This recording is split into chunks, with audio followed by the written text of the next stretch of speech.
¿En qué se diferencia el salario mínimo vital del salario mínimo tradicional en Colombia?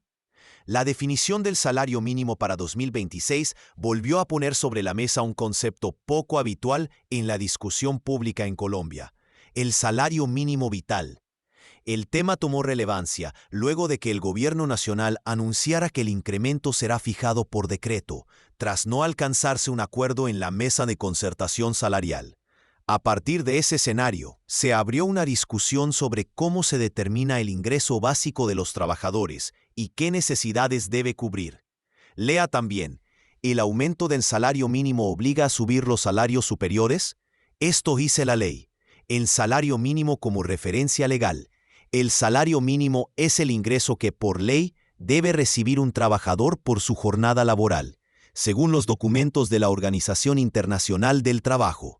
Se trata de una remuneración obligatoria que no puede ser reducida mediante acuerdos individuales o colectivos, y que busca evitar pagos por debajo de un umbral definido por el Estado. Esta entidad señala que el salario mínimo cumple la función de establecer un piso en el mercado laboral y de complementar otras políticas como la negociación colectiva. Su fijación suele considerar variables económicas, pero no necesariamente refleja el costo total de vida de una familia. El debate sobre el salario mínimo para 2026 volvió a poner en discusión el concepto de salario mínimo vital.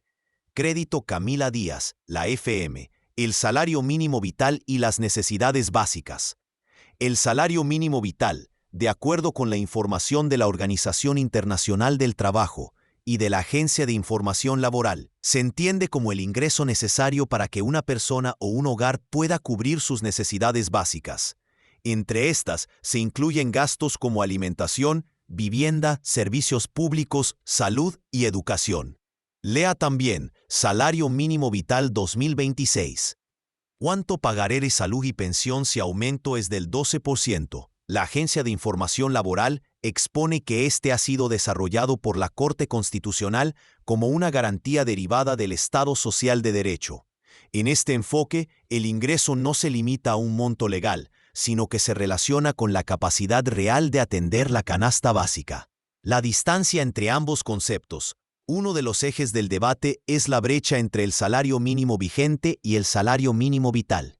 Según los análisis de la Agencia de Información Laboral, el salario mínimo en Colombia cubre solo una parte de la canasta básica, especialmente en los hogares de ingresos bajos.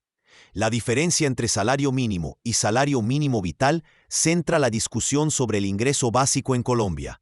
Crédito Freepik. La información indica que este ingreso alcanza para cubrir las necesidades de una persona y de manera parcial las de un grupo familiar, lo que deja varios gastos esenciales sin respaldo.